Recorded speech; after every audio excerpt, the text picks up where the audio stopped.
नमस्कार दोस्तों, मैं अल्पेश गज्जर आज आपके पास आया हूं एक और वीडियो लेके कि डायरेक्ट सेलिंग की क्लैरिटी को लेके। कई लोग अपने हिसाब से वीडियो बनाते हैं और मुझे लगता है कि जब तक हमें पूरा नॉलेज ना हो किसी भी चीज़ में स्टेटमेंट देने से पहले 100 बार सोचना चाहिए, क्योंकि जब कोई सामने जवाब देगा तो हमारी हालत क्या होगी अगर हम गलत है तो खैर, मैं एग्री करता हूं कि हमारे देश में बहुत गलत कंपनियां चल रही है। बहुत लोगों के साथ धोखे हो रहे हैं और धोखे इसलिए हो रहे हैं क्योंकि उनको शॉर्टकट चाहिए, उनको जल्दी पैसा कमाना है, उनको मेहनत नहीं करनी है, उनको एक का डबल करना है। तो डेफिनेटली गुजराती में कहावत है कि लोभिया हो त्या दूतारा भूखे ना मरे। मतलब जहां लालच होती है ना, वहां दूतने वाले लोग की कमी भी नहीं होती और वो कभी भूखे नहीं मरते क्योंकि उनको ये शिकार मिलते रहते हैं। तो एनीवे, हम समझेंगे आज what is Ponzi scheme, what is pyramid scheme and what is real direct selling.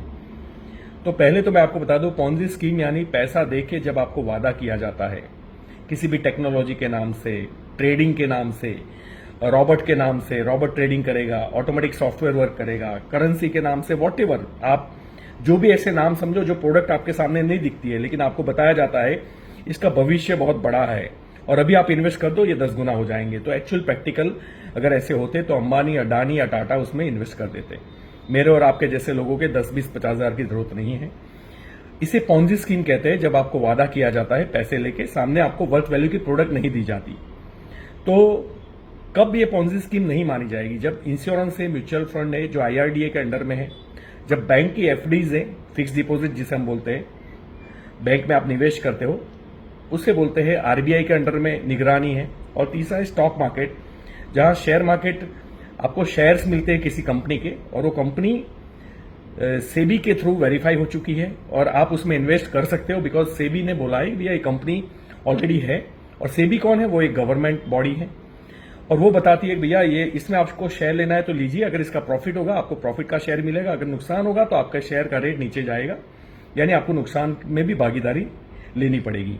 ये है स्टॉक मार्केट। लेकिन इसके अलावा अगर कोई आपके पास आता है जो सेबी में, RBI में या फिर IRDA में रजिस्टर्ड नहीं है तो फिर वो फ्रॉड है, समझ लीजिए। मेरी नजर में तो फ्रॉड है क्योंकि गवर्नमेंट उसमें कोई प्रोटेक्शन नहीं देगी आपके पैसे को और डेफिनेटली फिर आपको जाना पड़ेगा। मेरे साथ चीटिंग हुआ, फिर फ्रॉड केस, ये केस, लालच वाला केस, हर सारी कलम लगेगी। कंपनी के ऊपर भी PCMC एक्ट होती है, price change and money circulation act, वो भी लगेगी। तो ये है पॉन्जी स्कीम। ध्यान रखिए, इसको आप डायरेक्ट सेलिंग न बोले, इसको आप नेटवर्क मार्केटिंग न बोले। दूसरा है पिरामिड स्कीम। पिरामिड स्कीम का मतलब वहां प्रोडक्ट का टर्नओवर से कोई लेना देना नहीं होता। वहां मेरी टीम में कितने लोग जुड़ते हैं तो पर हेड मुझे पैसा मिलेगा, क्योंकि रिक्रूटमेंट का पैसा होता है। उस रिक्रूटमेंट में कई बार कुछ ऐसी प्रोडक्ट होती है जिसकी आपको जरूरत नहीं होती और कई बार ऐसी प्रोडक्ट होती है जिसके दाम 4-5 गुना होते हैं और आपके ही पैसे आपको लौटा के बांटे जाते हैं। और इसमें रिक्रूटमेंट पे ये बिजनेस चलता है, यानी कि मैंने आज 2 लोगों को रिक्रूट किया, 2 ने 4 को किया, 4 ने 8 को किया, तो 15वें दिन 16वें दिन अगर पूरा देश अगर ये काम पे लग जाता है तो 140 करोड़ जनता खत्म हो जाती है।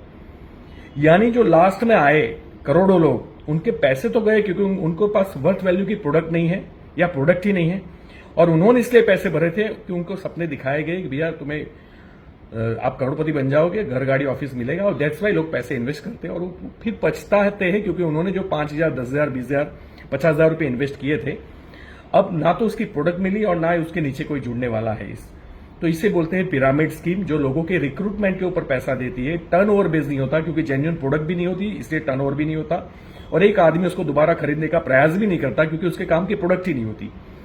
अब तीसरा होता है डायरेक्ट सेलिंग, जो मैं कर रहा हूं, उसमें टर्नओवर बेस पैसा मिलता है।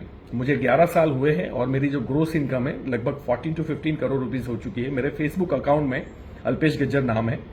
हर साल में इनकम टैक्स डिपार्टमेंट का 26AS पोस्ट करता हूं एवरी ईयर। तो पिछले 7 साल का टोटल लगाया तो लगभग 12 करोड़ रुपए हो रहे। ये मेरी ग्रोस इनकम है जो IT डिपार्टमेंट से मैंने स्क्रीनशॉट लिया है, 26AS बोलते हैं उस फॉर्म को। अब आप सोचिए, मुझे पैसा मिला, लोगों को लगता है ये मुझे रिक्रूट करने के, मैं लोगों को लाता हूं इसलिए पैसे मिलते हैं। भाई साहब, 1 रुपया नहीं मिलता मुझे लोगों को लाने का। जब तक वो अपने मनपसंद की प्रोडक्ट नहीं खरीदते, उसका टर्नओवर नहीं होता, उसमें से 2 पैसे मुझे मिलते हैं। 2 पैसे क्यों बोल रहा हूं? क्योंकि 100 करोड़ का मेरा लगभग सालाना टर्नओवर जब हमारी कंपनी के पास जाता है, मेरी पूरी टीम का, तो उसमें से मुझे 1.5-2 करोड़ रुपए मिलते हैं। ये ग्रोस इनकम की बात कर रहा हूं, 1.5-2 करोड़ 100 करोड़ के बाद। तो यू कैन अंडरस्टैंड कि ये टर्नओवर बेस्ड पैसा है, तो इसको डायरेक्ट सेलिंग कहते हैं। अब जिन लोगों को ये भी गलत लग रहा है, मैं उनसे पूछना चाहूंगा, अच्छा कुछ लोग बोलते हैं इसमें 1% ही लोग पैसा कमाते हैं, तो मैं आपको बता दूं शिद्दत से और मेहनत से लोग 1% ही इसमें काम भी करते हैं। क्योंकि आप ग्रेजुएशन के लिए 3 साल निकालते हो, लेकिन यहां कोई सीखने के लिए तैयार ही नहीं, उनको तुरंत पैसा चाहिए। तो यहां आदमी का पेशेंस नापा जाता है, यहां उसको लर्निंग एटीट्यूड चाहिए, उसके अंदर कमिटमेंट चाहिए, और तब जाके वो सीखता है और फिर वो पैसे कमाता है। खैर इसमें हम नहीं जाते, 1% की बात ही हम सच मान लेते कि चलो 1% लोग सक्सेस होते हैं। समझो कि 100 करोड़ लोगों में से 1% कितना होता है? 1 करोड़ लोगों को पैसा मिला लगभग। आप सोचिए 1 करोड़ लोगों को रोजगारी मिलना बहुत बड़ी बात है, और वो 99 करोड़ को नुकसान क्या हुआ? कुछ भी नुकसान नहीं हुआ, क्योंकि उन्होंने प्रोडक्ट खरीदे हैं। आप जो बोल रहे हो कि जो नहीं कमाए, उनके पैसे डूबे नहीं हैं, क्योंकि वो जब किराने की दुकान से, बनिए लाले की दुकान से या डी-मार्ट से जब वो कुछ प्रोडक्ट खरीदता है तो उसको नुकसान कहां है? और डी-मार्ट अपनी खुद के फ्रेंचाइजी लगा के, अपने स्टोर्स खोल के देश का 7वें नंबर का अमीर आदमी बन चुका है राधा किशन दमानी जी। 1,90,000 करोड़ रुपए कमाए हैं भाई साहब, वो भारत देश के ही पैसे हैं, और वो हमने अपनी मर्जी से अपनी मनपसंद की प्रोडक्ट खरीदी, दैट्स वाई हमें पैसे मिले। तो वहां 1% भी आदमी पैसा नहीं कमाया, क्योंकि वहां कोई फ्रेंचाइजी, उनकी खुद की फ्रेंचाइजी है। हिंदुस्तान लीवर फ्रेंचाइजी देती है, पतंजलि फ्रेंचाइजी देती है, कितने लोग पैसे कमाते हैं उसमें? वो लोग पैसे कमाते हैं जिनके पास पैसा है। अगर मुझे हिंदुस्तान लीवर की फ्रेंचाइजी चाहिए पर्टिकुलर किसी भी छोटे से टाउन प्लेस में, तो आप मानिए टाउन प्लेस की बात कर रहा हूं, 1-2 करोड़ रुपए मेरे पास चाहिए, तब जाके मुझे वो फ्रेंचाइजी मिलेगी। अगर बड़े शहर में चाहिए तो 5-10 करोड़ रुपए चाहिए, तब मुझे जाके मेट्रो सिटी में मुझे हिंदुस्तान लीवर की फ्रेंचाइजी मिलेगी। आप सोचिए, क्या अमीर को अमीर बनाना है, या किसी को भी फ्रेंचाइजी दे सकते हैं? अगर मैकडोनाल्ड्स आपके पास 2 करोड़ रुपया देकर फ्रेंचाइजी लेता है तो आपको अच्छा लगता है, लेकिन अगर हम फ्री में फ्रेंचाइजी दे रहे हैं तो आप बोले आप लोगों को जोड़ने तोड़ने के धंधे में लगे हो। भैया, मैं जब आपको रिक्रूट करता हूं, मुझे आपका पैसा नहीं चाहिए। आप जो प्रोडक्ट बाहर से लेते हो, हमसे, हमारी कंपनी से खरीदिए, प्रोडक्ट अच्छा लगे तो दोबारा खरीदिए, और बहुत अच्छा लगे तो आप भी फ्रेंचाइजी ओपन कीजिए, ताकि आपको भी पैसा आए। और या फिर आप रिटेलिंग भी कर सकते हो, हमारी टीम में कई लोग हैं जो सिर्फ रिटेल करके पैसा कमाते हैं। तो प्लीज आप इस कंपनी के नियम को समझिए, यहां किसी को कभी भी नुकसान नहीं हो सकता, सिवा कि आपको किसी ने मिसगाइड किया है, आपसे किसी ने पैसे का लेन देन किया है, वो तो हर दुनिया में होता है। मैंने ऐसे भी लोग देखे हैं जिन्होंने LIC में या पोस्ट में लोगों के पैसे कलेक्ट किए और पोस्ट में पैसा ही नहीं भरा, तो लोगों के पैसे गए। तो LIC गलत नहीं है, ये बात हमेशा समझिए।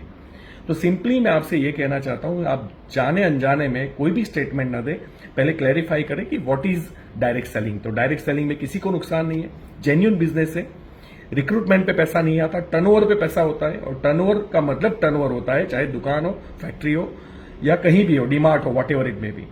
Thank you so much. जय हिंद।